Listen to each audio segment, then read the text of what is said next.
Welcome to Cartoonist Kayfabe. My name is Ed Piscor. I'm Jim Rugg. We're going to be taking a look at what might have been a lot of people's very first comics that they ever got their hands on. The Superpowers mini comics that were collected with the toys, and the Secret Origins comics that were included with the candies. But first, I want to call your attention to Cartoonist Kayfabe Comic Book Christmas in July, which is an event that Jimmy and I are putting together where we are encouraging everybody to take your comp copies, take your doubles that you may have laying around, take any comics that you want to share with the outside world, and stuff those things in those freestanding lending libraries in your local neighborhood and surrounding townships and stuff.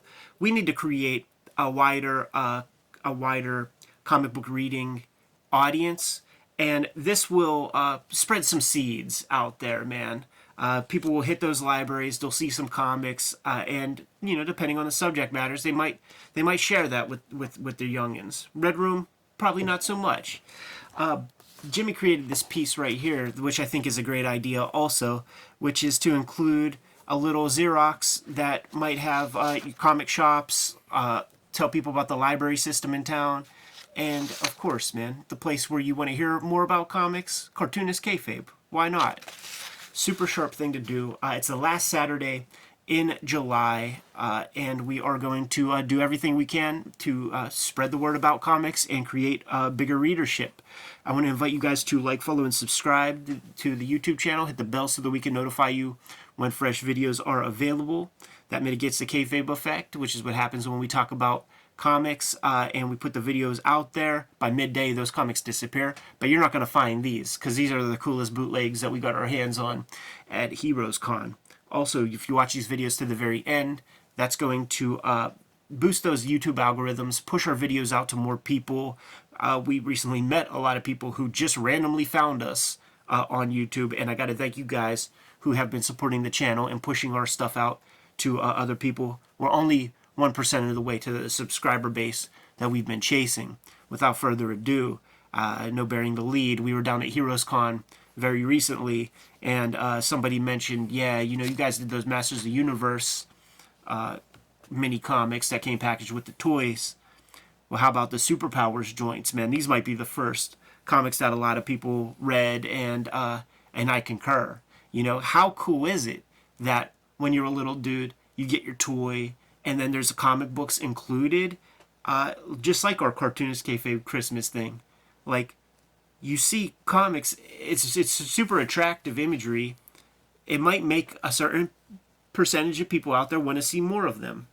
I really like these packages too, and there's some cool design flourishes. You know, having your covers all making up the background, kind of a mosaic there. Oh, this is not dashed out stuff. No, very thoughtful.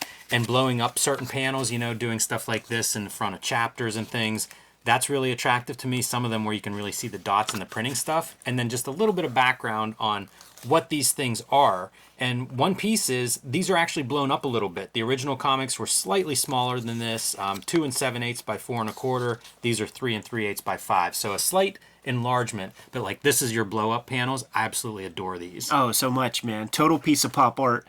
Think about a day where, like, I guess the other comics you would see would be Bazooka Joe, and that's real cartoony and kind of weak, but to see some butch superhero action in the costumes of the packaging that you're buying. Right. And that's what it's about, man. This is Aftermag. This is in business for themselves, selling you on how cool these toys are. So the story is meaningless because all you want is bombast, and you want to see your superhero, the figure that you bought, do some cool things. These things look like, if you ever look at like Italian comics, yeah, this is a lot of their layouts where it's like 2 panels on a page. You know, it's definitely created for that smaller size. Historieta format. Yeah, there you go. And it does not really look like they got, well, this looks pretty DC-ish. What I was going to say was it looks like it might be like outsourced kind of artwork. It very well might be outsourced, probably working from like the Jose Luis Garcia Lopez models. Yeah. You know, I think he was the John Romita to DC's licensing and making these characters, at least creating the models that you should be working from. Look at how bullshit this is, dude. Like, that's what these things are. The guy who flies needs a space cruiser. Hey man, it comes in just in the nick of time because otherwise he couldn't dodge Lex Luthor's kryptonite. That's what these things are, though, man. They're commercials for more of the toys and the vehicles and the products that are part of this line. Yeah, man. And the comics do their best to show that kind of stuff off. Like, you know, there's a Joker toy, so you got to get your Joker in there, your Robin. The cool thing about these toys, man, they had cloth capes and this little, like, metallic, like a twist tie kind of piece where the collar goes so that you could, like, the cape will fit on these dudes. These are well constructed figures, man. Really beautiful. The grays and blues of Batman's costume look perfect on the figure. Hey, turn that page. To the next page? Yeah. Look at that lady jokered up. Okay. Mommy! You know what's important about this compared to the comics that were out? Because this is... The Superpowers toys were still being sold when I was a kid. And it comes out in 81 or something, but they had like a long shelf life. And I was buying the Batman comic books, also super, like 5 years old. But I'm also watching on Family Channel the TV show, Bruce Wayne, Dick Grayson. And you read the monthly comic, and it ain't Dick Grayson. Dick Grayson's grown up and stuff, and you just feel left out. You feel like you're missing a lot of stuff. They play the hits here. You know what? Whoever's drawing these, and it's uncredited, they've got some miles drawing comics, because having like a foreground character here, foreground background here, like it's fundamentally like these are comic book compositions. Yeah. So good on that decision, whoever's responsible for that, you know, doing some of these, you know, even mixing up your layouts. Like I mentioned, that one page looks like those Italian comics, but much more diverse layouts here. Yeah. Yeah, and this isn't like, you know, that thing where they hire an illustrator to draw in comic book style. That's all. This is definitely comic book people. The best way to support Cartoonist Kayfabe is to buy the comics that Ed Piskor and I make. Red Room Trigger Warnings 1 through 4 is in stores now while supplies last. Every Red Room comic is self-contained story, so whatever issue your comic shop has is a great place to start. There's also Red Room, the Antisocial Network, collecting the first season of Red Room, available now wherever comics are bought and sold, except for 28 countries where it is banned and about 10 comic shops where it's banned, but you can still request it, they can still get it for you, and you can pick up Hulk Grand Design by me, 2 double-sized issues retelling the 60-year history of the Incredible Hulk in one coherent story, featuring my art, writing, color, letters, the Grand Design treatment, so to speak. So pick these comics up wherever you buy comics and support Cartoonist Kayfabe. And now back to our regular scheduled programming. Wouldn't surprise me if somebody watching this can probably weigh in on maybe some of these artists. Yeah, they will. The covers are really strong. It's an attractive package. And I really, in terms of producing this book collection, I think they did great. So cool. Yeah, the colors look good. Everything's readable. You never really fuck with these toys, man? No, I didn't. I still have my Hawkman, which is really cool. You squeeze the legs and then the wings go. But the wings are an attached piece, and I don't have the wings any longer. When I made the Public Enemy toys, because I think these Superpowers figures are a gold standard. There's never been a set, like even like when the resurgence with the Batman movie, there was around the figures that came out then, and the plastic is chintzier. The build of the figures is the joints are less elegant. And whenever I made those Public Enemy figures, I designed the toys with G.I. Joe. Like I looked at my G.I. Joes and like sort of built the joints and stuff like that. That is patented. You're not allowed to, and you know, that was a discovery I made. Every one of those zooms is smart. Yeah. So you basically have to invent the joints yourself all the time. I'm shocked by that. Yeah, and because of course, right? Like that's a technology. So like maybe you can't get the Superpowers joints anymore because like there's too much weird articulation. It's too visible now. Like these toys were perfect figures, and I'm not speaking just from a place of nostalgia because like the stuff that comes just a little later, I was still a kid and recognized that these earlier ones were better. Yeah, there's a lot about these. Like, I always talk about seeing this stuff and then thinking, you know, how do I incorporate this myself? I would make a book like this. Oh, so cool, right? Yeah. Yeah, I would make a book about like this and feel good about it. Because every page is an anchor page. Like there's room for cool imagery in every single panel when you have just these 2-panel things. Yeah, yeah. They don't waste any time either. I don't know if it's like 16 pages a book or 12. They're short little stories, so you get in and out of the action very quickly. Yeah. Got to get the vehicles. There's a Joker vehicle that you could buy. See, my folks, they would definitely hook us up with action figures, but vehicles, that's a dicey proposition. That's a bigger ticket item. That's $20, man. You ain't getting that. Didn't have, and I don't know anybody who had the Aquaman figure. I feel like I used to see Aquamans at flea markets. That was not a favorite. When we would go on family vacations, there was this place, Jack's Variety in Homestead, that had superpowers figures into like 1989. Just collecting dust for standard retail price. It's cool the guy who put these together. It feels like he's a designer, right? Yeah. Like it's a great package. I see references to some of the Chip Kid stuff with like blown up panels and stuff, but even having like some of the extra stuff, in the back of like the joining the fan club, the little ephemera that comes with these, and then like the cover collages, something that you did in your X-Men Grand Design collection, something I'm doing in the Hulk Grand Design collection, and I look at this second volume and I love how like they're staggered. Yeah. The covers, which is a nice design choice. Yeah. It's funny when you see like chapter 13 through 23 and you see it's very clearly B-listers. A lot of characters on here. I was looking at it and it's like, I don't know some of these characters. Parademon. I still have my dark side right in the other room. It's really cool. It has this like gel on top of the head, so when light comes in, the eyes glow red. Yeah, Steppenwolf. Is that a Kirby? Yeah, it's a Fourth World dude or something. Yeah, dark side character. Part of the dark side army. So Martian Manhunter. Like I really never saw these second tier one. That like makes sense. Like I got that dark side, but you know what? When you're a kid, you want Flash. Yeah, absolutely. You don't want Firestorm. Like, what is Firestorm? It's a direct market book, I think. I like Martian Manhunter in here and Dr. Fate. I feel like both of them look pretty cool in here. Yeah. Knowing very little about the characters, but I like how they look in this. Firestorm, I'm a little bit less on board. Yeah.